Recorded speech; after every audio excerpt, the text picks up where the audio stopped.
Those things, wavered Truesdale, as the engineer unscrewed a small hatch on one. Afraid I'll blow it up? Asked Phillips, peering inside. Why not? You never touched one before. You go ahead and believe that, retorted the engineer. Now, I'll just turn on the radio controls, check the batteries, and feed the bad news into the launching tubes. Watch. Replacing the hatch and securing it, he thought out the procedure to use at the remote control panels. Turning on the screen above one of them produced a cross-haired image of the bulkhead directly in front of the near torpedo. He tried various manipulations until he had focused the view and caused it to sweep all around the interior of the turret. After idly watching himself and Truesdale appear on the screen, he returned the view to dead ahead, switched it off, and turned to the other panel. I guess I can finish checking, he said. Truesdale clambered hastily down the ladder. Philip shook his head. Don't know what use he'll be, he muttered. Too bad Brecken wouldn't listen. He, at least. Oh well. He wondered whether he himself would stand up when the time came. What Fired had asked did not sound like much. Just a quick shot and watch them blow apart. But what inhibitions made men black out rather than carry it through? It was not as if there were any hope for these people. Surely it was obvious that to permit them, in their deranged state, to spread a catastrophic plague was inconceivable, but perhaps emotions were stronger than reason. I'll find out pretty soon, he reflected. There was little more to do in the turret, except to run the torpedoes into the launching tubes and bring up a new pair in reserve. With that much done, he closed the hatch and climbed down the ladder. In the control room, he found Donner and Truesdale peering into the screen. He crowded close to look over their shoulders. A small blob of light floated near the center of the view. That it? He asked. Yes, answered Donner. Just enough Mars light to show it. How near are we? Asked Phillips. About 150 miles. I have quite a large magnification, but they may spot us if they're alert. Are you ready to do something? Reasonably, said Phillips. Where's Brecken? You probably killed him, Truesdale broke in accusingly. I found a first aid kit and gave him a shot, said Donner. He has a nasty lump on the head, but he might sleep it off. Phillips was watching Truesdale. The youth was visibly nervous. Was it the thought of Brecken, the engineer wondered, or the fear of what they were planning to do? Perhaps it would be best to clear the air now, before it was too late.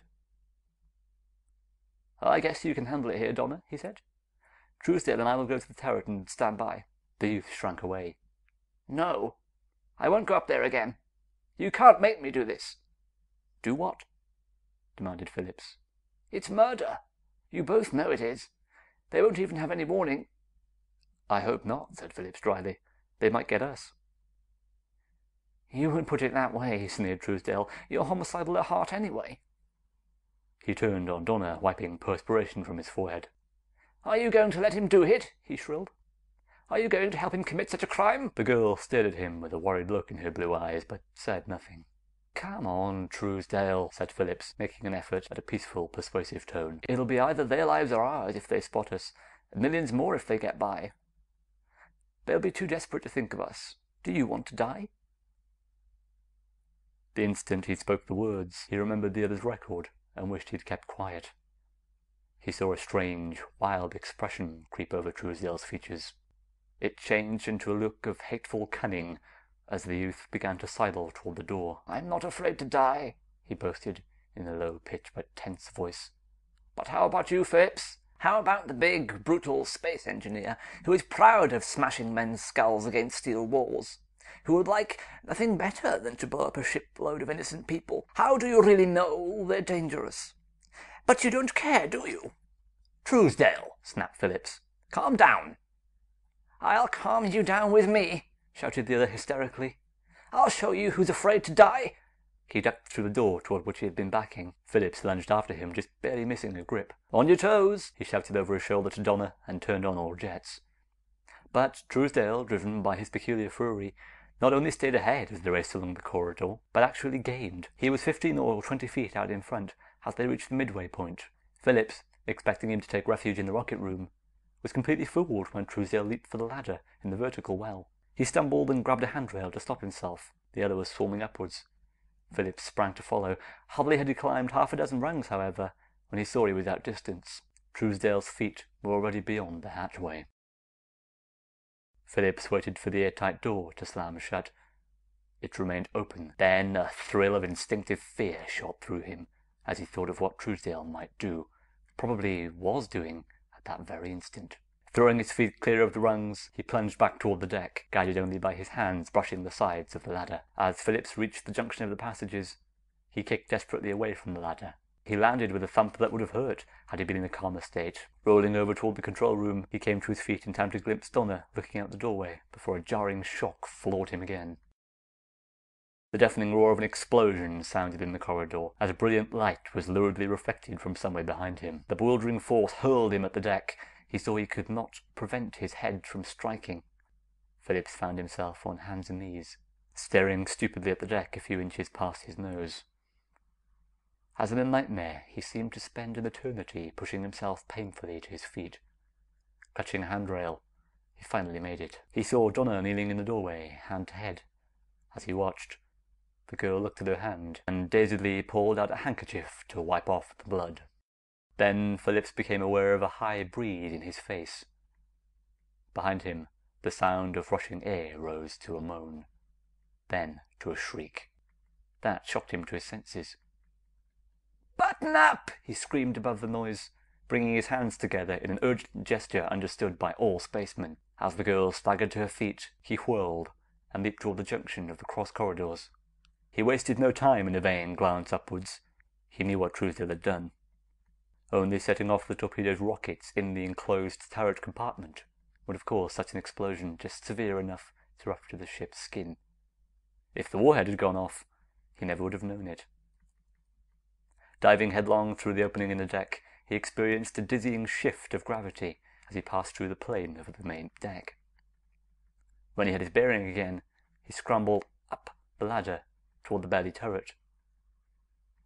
By the time he got the airtight hatch open, he was beginning to pant in the thinning air. He pulled himself through at last and sealed the compartment, Phillips sucking a deep, luxurious breath while he glanced about. This turret, he saw, was a duplicate of the other. He immediately located the intercom screen and called the control room. Donna's worried face appeared. "Where are you?" was her relieved inquiry. Phillips explained what had happened. "The only thing," he concluded, "is to try it from here." "I think they must have spotted the flash," Donna told him. "The instruments show a shift in their course." "Blast right at them," said Phillips. "We might get away with it, if we're quick." He turned away, leaving the intercom on.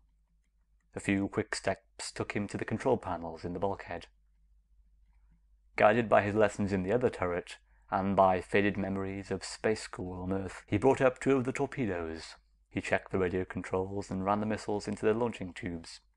As he worked with nervous sweat running down into his eyes, he was aware of the intermittent jar of rocket blasts.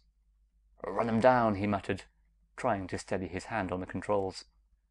He had a hand at each panel, with the torpedoes poised viciously in the tubes, when he heard Donna's shout, shrill with excitement over the intercom. Instantly, he launched the missiles.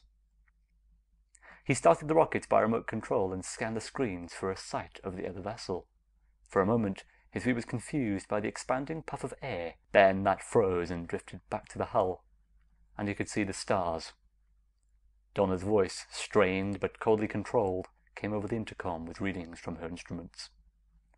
He corrected his courses accordingly. Then he saw the image of their target centered on one screen, so he concentrated on steering the other missile.